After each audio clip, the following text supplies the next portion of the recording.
is enough, and it's time for a change! Professional wrestling! This is it! This is us standing up! Yes! Yes! Yes! Yes! Yes! Yes! That's 13-14! Make it till death!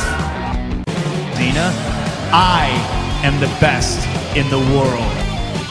Cause that's the bottom line!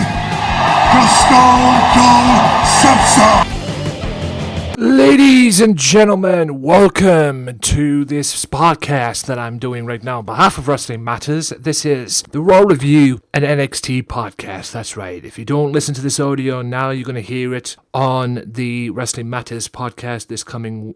Actually, I don't think it will be this coming week, to be honest with you. But anyway, this is the Raw Review and NXT Predictions podcast. My name is Anthony Walker. I hope you guys are well, and one of it is you are doing. And yeah, I've decided to do something new, guys. So I hope this is going to be going down well with you. I've decided to do something new for this week at the most, until I decide what I'm going to do on the channel at the most, in terms of Raw reviews and that. The Raw review videos that I've done. Let me explain this to you, if I may. I decided to do some Raw reviews back in the day, and they've came out alright. Looking back on them, though, this past couple of weeks, I haven't been that impressed with them, quite frankly. And there's a lot of lagging on the videos. There's a lot of stuff on there as well. So I've decided to change things up. That's right. The Wrestling Matters channel is going through a change. And I've decided to basically try and bring you better quality on the channel as well, in terms of what I want to do. I still want to do the Raw reviews that on video and everything, but I want to do them,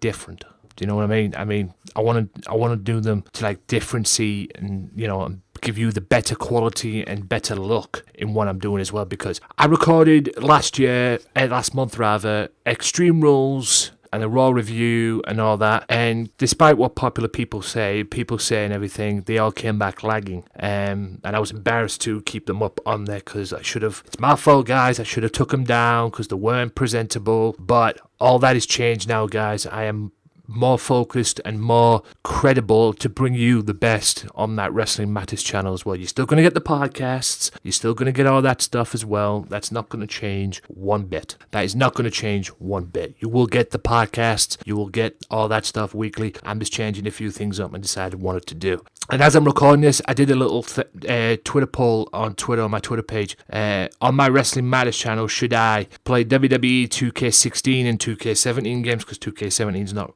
far off. Just do podcast and reviews, Raw reviews, with the videos and everything. Just do podcasts, all three, and it seems 61% of you, from 53 votes as I record this.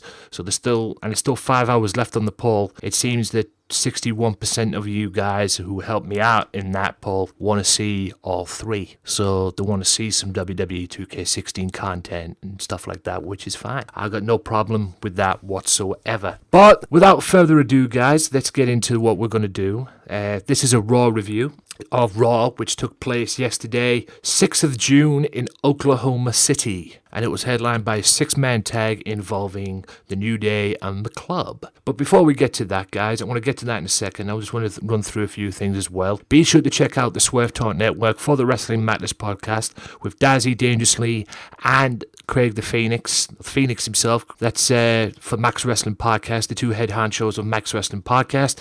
Also check out Sunday Segway as well with Kenny and Co. Check them all out. Check out Kenny's new show that he does as well, Sunday Segway TV, which you will get on the One Wrestling, I believe it's One Wrestling video on YouTube, which is just for more information, follow Bill Apter on Twitter.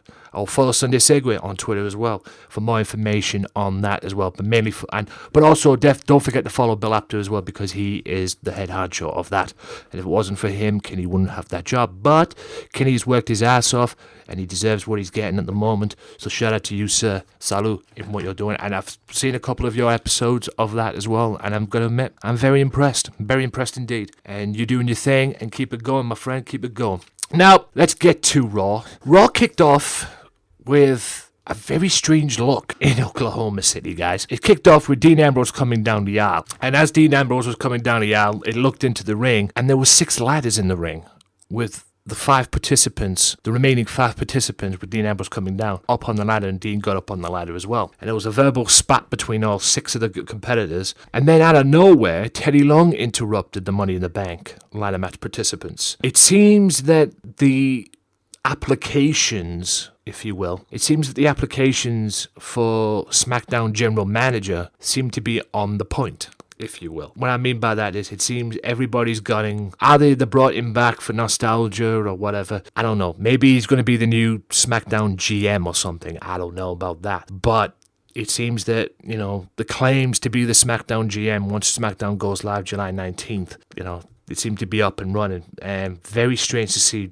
Teddy Long back, but nice in a way. And then Stephanie came out, chased him away, and took over proceedings because Shane was on vacation rather, and then made the matches involving the 6 participants, which saw Sami Zayn 1-on-1 with Alberto Del Rio, Dean Ambrose versus Kevin Owens, and the match that ended up being next after that segment, Cesaro versus Chris Jericho. Now, going into Cesaro and Chris Jericho, I actually enjoyed this match.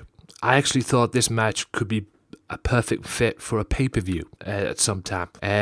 Obviously, Chris Jericho would probably end up putting him over. I don't know on that one, but yeah, it worked. The match worked. It was a very good match, very good for the time they had, and plus the amount of space they had between the segment because of going into commercials and everything and all that. So yeah, it worked.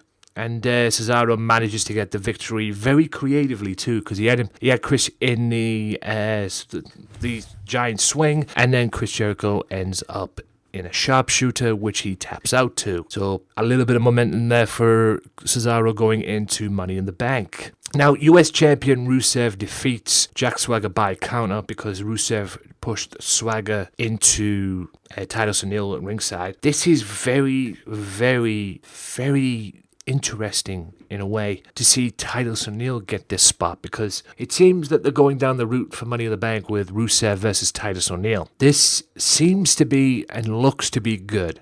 Now, are we going to see Titus O'Neil become United States Champion? No. Okay. I don't see that happening. If it does, it'll be the shock of the 2016 with me. And that's taking nothing away from Titus because he seems to have stepped up his game, if you will, with Darren Young doing this, make Darren great skits with Bob Backlund. I didn't even know about that. But anyway, he seems to be stepping up his game and proving that he can be a player. He can be a guy. And it's amazing the guy gets 90-day suspension or 60-day suspension, whatever suspension it was, for touching Vince McMahon in the wrong way when grabbing him by the arm and that. And then he's getting to this US title run. Or maybe I guess you could say he might be, but he might have been used in the point of where Rusev goes over. Because at the end of the day, you need to push Rusev as the dominant United States champion again. Will Titus O'Neil beat him? No, unfortunately not. But Rusev needs to be the dominant guy again. That same guy. Obviously, he's Bulgarian now. He's not Russian. He's not sympathizing Russia. But he needs to be that Bulgarian brute, that Bulgarian monster to take that United States title, and make it mean something without John Cena having to do it. I firmly believe that not just John Cena can make a title, somebody else can do it as well if they are used right or created right or booked right. And I believe Rusev could do that. I mean, he was doing it at that point until he ran into John Cena at Mania. Will he be able to do it again and be that monster? I think so. I don't have a problem with it, but it'd be interesting to see. It's interesting to see where Titus O'Neil is going in this as well. United States champion versus Titus, Rusev defending against Titus O'Neil. I mean, he's already stepped up his game. Will he be champion? No, but like I say, if they do pull the trigger, I can't see WWE pulling the trigger on this, but if they do, it'll be the shock of 2016.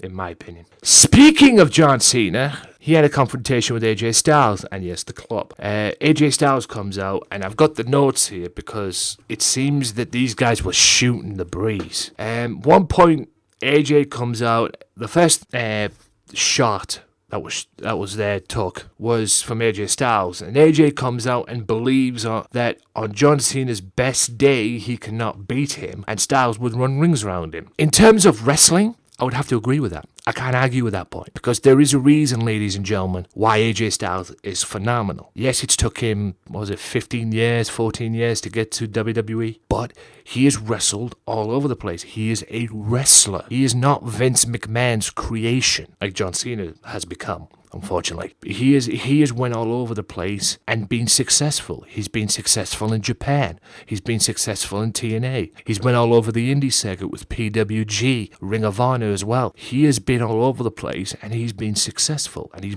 bust his ass doing it. I like to call it doing it the hard way. And he's definitely done that. And that's why, guys, that phenomenal AJ Styles, or that I am phenomenal thing, is not a gimmick, guys. That's what you guys have got to understand. Especially in the WWE universe. He's fucking good. He really is. Obviously he has to prove himself in WWE, because WWE is an entirely different platform to the others, especially in Japan. So yeah, he'll have to prove himself in there as well. I mean, as the old saying is, respect matters, and, respect is earned, it's not given, so you'll have to earn his respect with the boys and everybody in the back. But will he get over? Will he be, okay with that? Yeah, I believe so. I truly believe so. But at the end of the day, he'll have to earn that respect, though, and it will give him some time, and he'll do that. And what he said there, when he said he believes that Cena would, he would run rings around Cena, I'd have to agree with that. In terms of this being at Money in the Bank, in terms of a match, I don't see John Cena, although he has been able to go toe-to-toe with people in the past in terms of wrestling, i.e. CM Punk being one of them, but AJ Styles is entirely different to CM Punk. There's no question about that. I believe that AJ Styles, would probably bring the best out of Cena in terms of wrestling, like CM Punk did before, but he would do it in a different way. And like I say, it's an entirely different style of wrestling that John Cena would go toe-to-toe with. Because CM Punk is a totally different style of wrestler than AJ Styles is. So it's interesting to see where this is going, to be honest, as well. It's interesting to see where this is going to go, how this is going to go down. I should probably say on that one as well, how this is going to go down. So I can't wait to actually see how this is taking place, or how this is going to happen as well. So it's going to be interesting, and it's going to be great. There's no question about that as well. Apologies for the little noise in the background there, guys. The other bit to John Cena, after that little fired back, or that shot that AJ took at Cena, John Cena basically said that AJ Styles was a failure. Now, he didn't mention it like being all over the place, taking him 15 years to get to the spot. He's talking about his run in WWE. And again, I'd have to agree with him, because AJ Styles, and this is what made this segment good for me, AJ Styles in 5 months has failed. I don't agree with him not doing much in the Royal Rumble when he made his debut. I don't agree with that, because he came in and, correct me if I'm wrong, didn't he last 30-odd minutes in the Rumble? I might be wrong on that one, but he lasted a long time, so he made an impact in that respect. Basically, John said that in the past 5 months, AJ Styles has been in the WWE. He's done nothing but fail. He went to the Royal Rumble, did nothing. Like I say, I don't agree with that, quite frankly, because, like I say, he ended up being in there for 30-odd minutes. And the chances that he had to be WWE World Heavyweight Champion with the Roman Reigns, despite having the club's help, Anderson and Gallows' help, he still couldn't get the job done, which in that respect is true. He failed to mention his match with Chris Jericho and losing at WrestleMania, which, no offense to Chris Jericho, still is a crock of shit to this very day.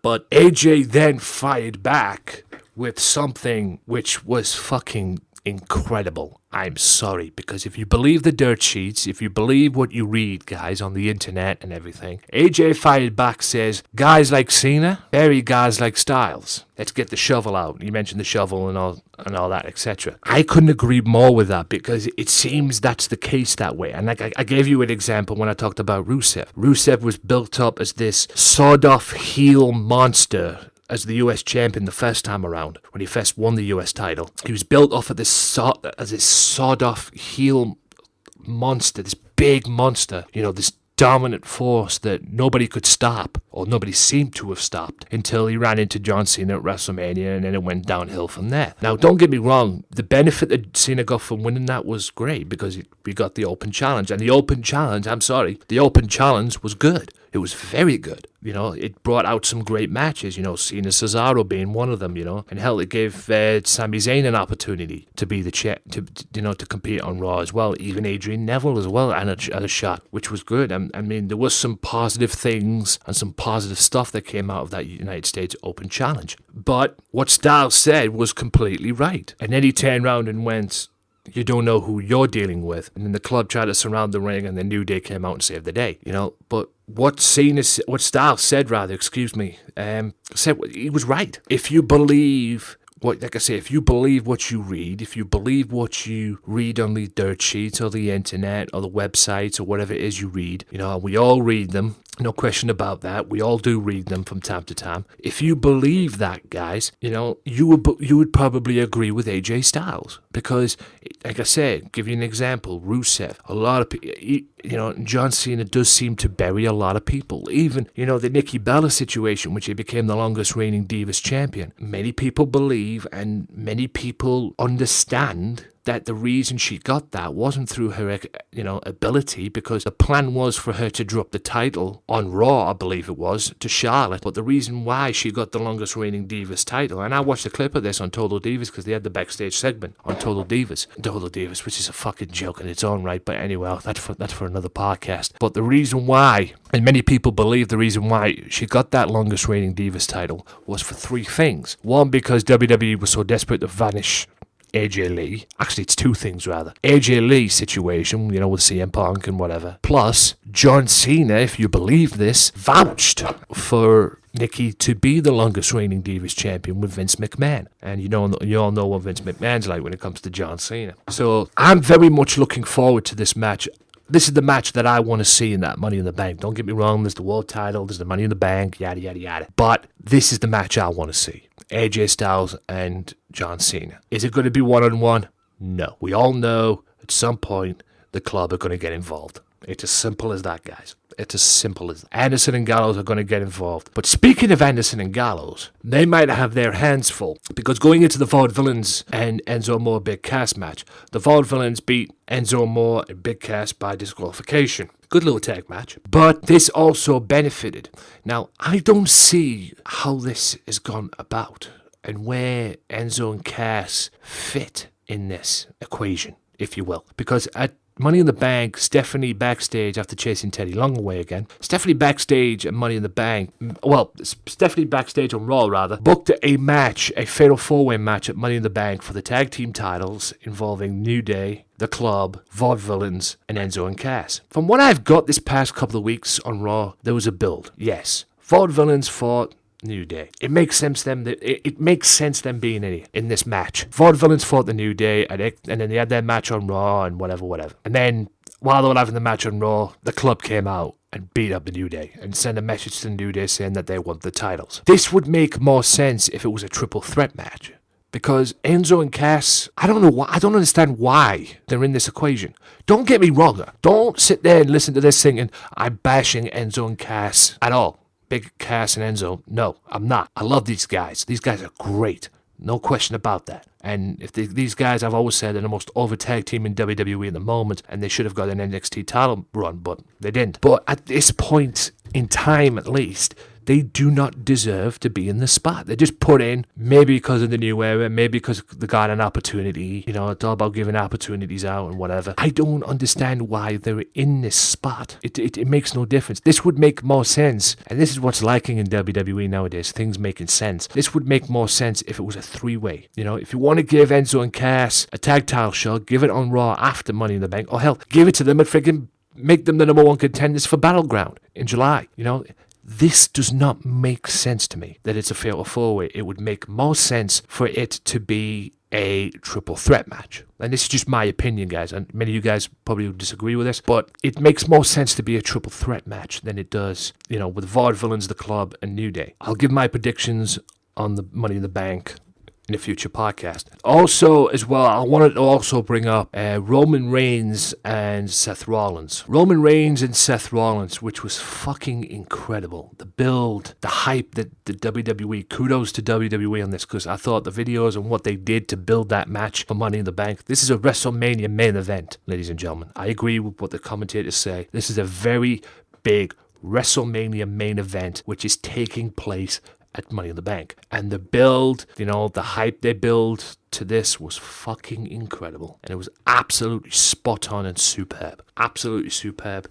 I thoroughly enjoyed that. And, it's going to be great to see these two go at it at Money in the Bank. Will Seth Rollins get his world title back? I won't be surprised if they pull the trigger on it and give him his belt back, and make Rollins the champion again. Do I see it happening? No. But there's a lot of people who probably agree with me, say, I hope it does. But we'll see. We'll see what happens. Like I said, the Money in the Bank predictions is for a future podcast. Oh, yes. Before I go on to Alberto Del Rio and Sami Zayn, again, kudos to WWE as well for putting on a tribute to Muhammad Ali as well. Yes, unfortunately, guys, we lost the greatest boxer to ever step foot in a boxing ring. Now, I wasn't around. I wasn't born when he was boxing. I have seen video clips, I have seen footage, I have seen matches with Muhammad Ali and his greatest rivalries. The match he had with Sonny Liston, the matches we had with people like that, the George Foreman and his greatest rival of all time, Joe Frazier, all them good stuff as well, even the interviews he did with Michael Parkinson as well. Barack Obama said this best: this guy shook up the world and we're better for it, we're all better for it. And like I say, he is and always will be the greatest of all time, and he will be truly missed. He will always be the champ. That's my little tribute there to Muhammad Ali, and kudos to WWE for putting on the tributes and, the tweets that WWE wrestlers said, even Jerry Lawler and people like that saying, paying tribute to the man himself, and kudos to WWE for that. Alberto Del Rio beats Sami Zayn. Good little match. It's all hype, all build to, the Money in the Bank ladder match. Nothing really came out of this match. Sami Zayn was disappointed to lose this match, and also after that, it ended up being Dean Ambrose and Kevin Owens, which we've seen many, many times. I would have been happy to see out of this Alberto Del Rio go against Kevin Owens and Sami Zayn going against Dean Ambrose. But baby faces faces heels and shit like that. I would have been happy to see that. But like I say, Alberto Del Rio was a very good match. Sami Zayn, the Sami Zayn match, it was a very good match for what it was, for the time they had and the spot that they had. And I wouldn't mind seeing them two in a feud, quite frankly. Dean Ambrose and Kevin Owens, we've already seen before. We've seen it all before. We've seen it in, Dean Ambrose reminded Kevin Owens. It was Dean that beat Kevin for the title and all of that. So we've seen that match before. And don't get me wrong, them two can have good matches. They were both these matches were great. There's no question about that. But although I've never seen Sami Zayn wrestle Alberto Del Rio before, I did see Kevin Owens and Dean Ambrose wrestle before. So it was another hero there for me on that occasion. Taking nothing away from them, of course. Natalya and Becky Lynch confronted Charlotte and Dana Brooke. This is all build to what is going to be a possible tag team match between the four girls. Charlotte and Dana versus Becky Lynch and Natalya. Despite the rumors that I'm hearing about what's going to happen with the women's title, there's question about this. Because Sasha Banks at the moment is injured. And I've read on the dirt sheets that Vince McMahon, again, and I think I've mentioned this on my podcast as well, Vince McMahon on many occasions has doubts in people who are injured. And he's doubting Sasha Banks being pushed, to the point, is Sasha Banks being pushed to the point where she could be women's champion or be in a spot to become champion. So where this is going, I don't know. But at the moment right now, Natalya and Becky Lynch versus Charlotte and Dana Brooke seems to be happening at Money in the Bank. What the benefit of this is, I don't know. But I guess we'll find out on Money in the Bank. And Charlotte and Dana Brooke came out dominant in the segment because they'd gone into a brawl, and Charlotte and Dana became dominant, and they look strong as a tag team. And these two could be good as a tag team, but I've always said that they should just make the Four Horsewomen a thing and just make them a group, like an Evolution kind of group, and just run from there, basically. That's my opinion on that one, but at the moment right now, Charlotte needs to lose the Divas title, the women's title rather, kill myself for that, please. Divas title, it's fucking dead, thank God. But it seems that Charlotte will be losing the championship at SummerSlam from what I'm hearing. I'm hoping it'll be with Sasha, but we'll have to wait and see. We'll have to wait and see also what happens in July at Battleground involving this. But, at the moment right now, guys, it seems it's going to be Natalya, Becky Lynch versus Charlotte and Dana Brooke at Money in the Bank. R-Truth, Tyler Breeze ended in a no contest. I wish this feud would just end full stop, quite frankly. Breezango, as they call themselves, Tyler Breeze and Fandango. There was a segment backstage which I believe got cut off on Sky Sports when I was watching it. When I was watching back the Raw, it got cut off on Sky Sports that I swear to God, it was, I don't know, it went to temporary fault or anything, but backstage segment between Tyler Breeze and Fandango talking about certain things. What the fuck they were talking about, I don't know, and quite frankly, I don't care. Tyler Breeze was shaving Fandango's back. Ew! For fuck's sake, what the fuck? Why would anybody want to see that on the TV? That's for something off camera. And don't get me started on Raw Truth and Goldust. You know, Golden Truth, 5 months to build to get these two together, and they haven't won a match yet. They haven't won a fucking match yet. Says it all really, doesn't it? Anyway, going into the main event, guys, the Club winning a 6-man tag against the New Day, but it ended up being a handicap match, and the Club got the victory. It was a good match for the handicap match because Xavier Woods got taken out, and it was just left with Big E and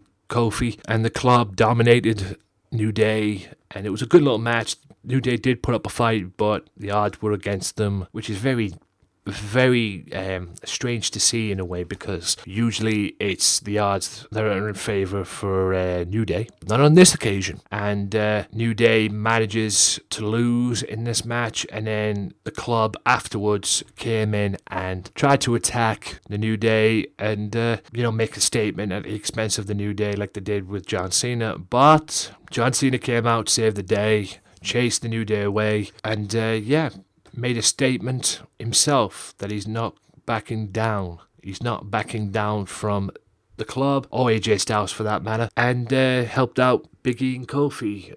You know, the AA, the big ending, and the dropkick takeout as well. And in a way, in amongst all that, Styles was playing mind games with Cena a little bit. So, in all event, guys, a very good Monday Night Raw. If I'm scoring this out of 5, I will give it a 3. And if I'm scoring it out of 10, I would give it a 7. It'd be interesting to see what happens on SmackDown with Becky Lynch going against Dana Brooke and as well. And I think there's a few other matches as well. I believe Dean Ambrose is going one-on-one with Chris Jericho again as well. So that's going to be interesting to see as well. And by the way, speaking of SmackDown, USA are smart cats.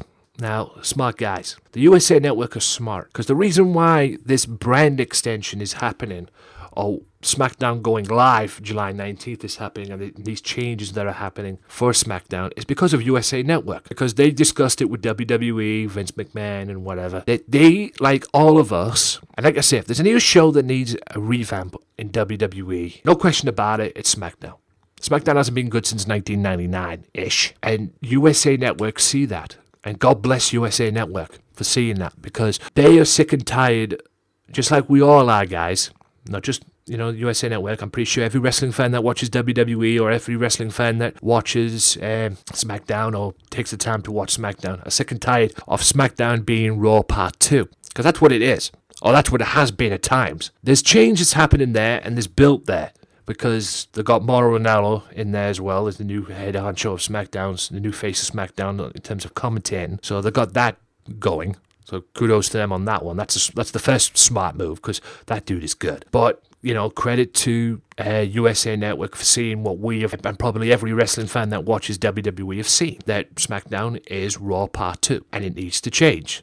And that's why this July 19th and the brand extension and everything, SmackDown is going to get its own identity. And boy, does it need it. Now, ladies and gentlemen, we go... Oh, by the way, little preview for next week's Raw, which I'm very interested in. It's a Shield reunion. Roman Reigns and Seth Rollins will be on the Ambrose Asylum next week, which is fucking great. And I cannot wait to see that, let me tell you. But anyway...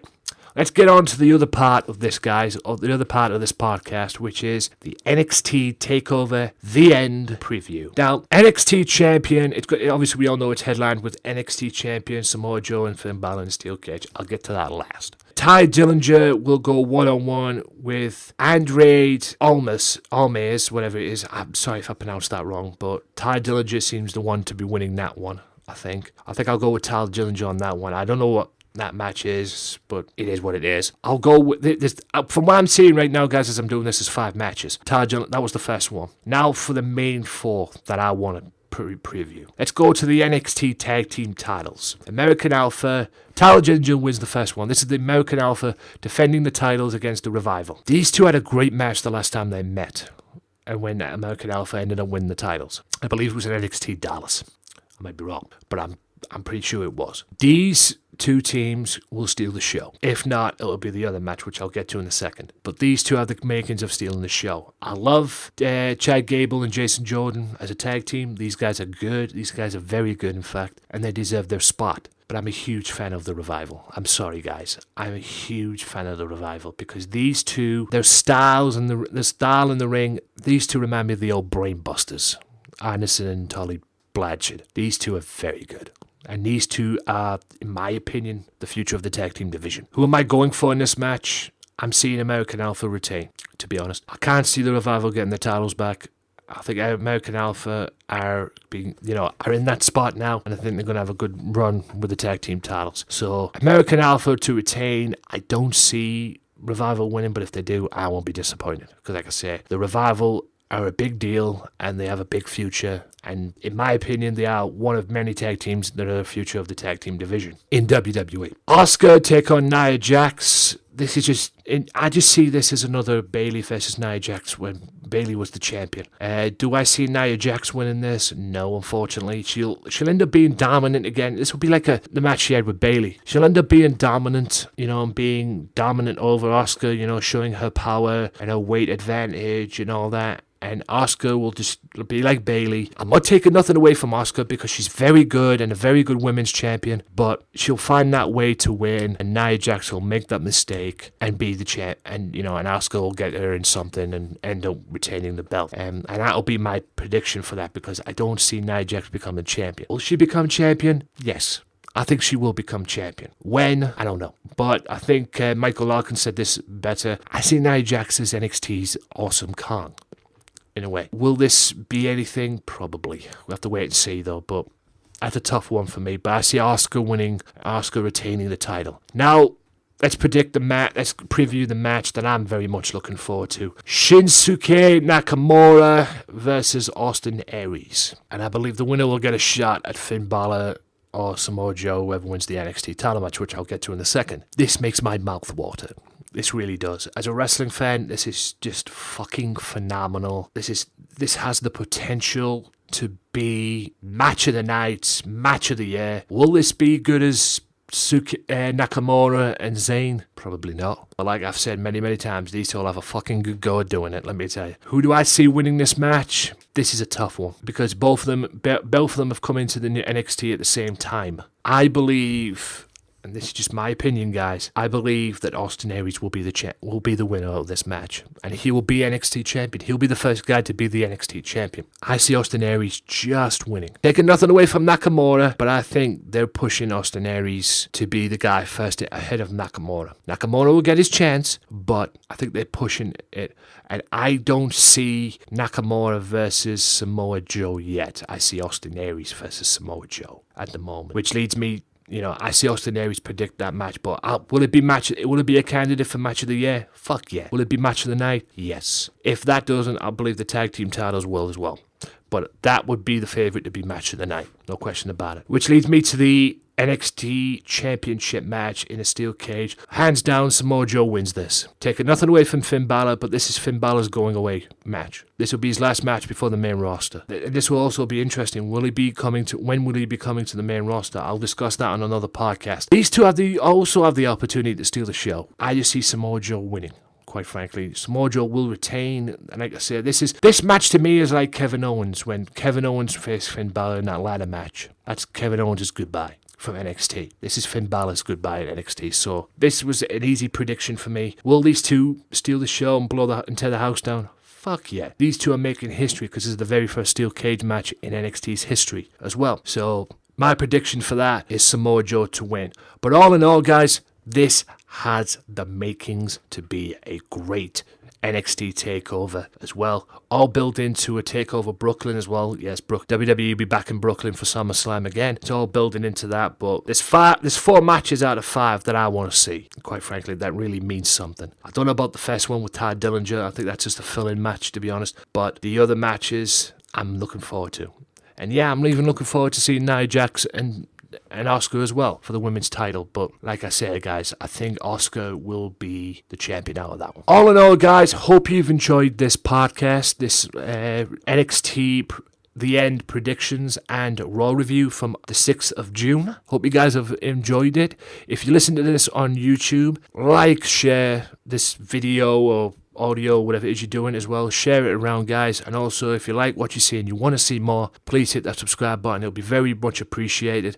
I'm going through, like I say, a revamp of the channel as well in terms of what direction I want to take it as well. There will be some WWE content coming to that channel since they, according to the Twitter poll that I put on Twitter, people want to see it, so that's what they're going to get. And also, you're going to get the weekly podcast as well, the Wrestling Matters podcast as well. That's nothing's going to change in that respect as well. I'm just trying to build that channel to the best that it can be as well. Also, guys, feel free to check out my games channel as well. I have a games channel on YouTube as well, youtube.com/Games Matter channel, where I play games. I play WWE 2K16 as well on that channel. I play GTA. I play FIFA. I'm looking to get back onto the PS3 as well. I play YouTubers Light, which is a PC game as well. I play all that stuff as well, all for the entertainment of you guys, all for you guys to enjoy. And until next time, guys, this has been the Raw Review and NXT Predictions podcast. I will do an NXT review at some point. I don't know if I'll save it for the upcoming episode of the podcast, or I'll do it. If I don't, I'll do it at some point. I will do that, no problem. I might save it for the upcoming episode of the podcast. I don't know. We will see. But other than that, guys, you have been beautiful. Thanks for listening. Thanks for taking the time to tune in, whether you listen to this on my website, SoundCloud, or the YouTube channel. Like I say, guys, like, share, and subscribe on YouTube, and I'll see you next time. Wrestling Matters, guys. Thanks again. Peace. Well, enough is enough, and it's time for a change! Professional wrestling! This is it! This is us standing up! Yes! Yes! Yes! Yes! Yes! Yes! That's 13-14! Make it till death! Cena, I am the best in the world. Cause that's the bottom line! Cause Stone Cold said so!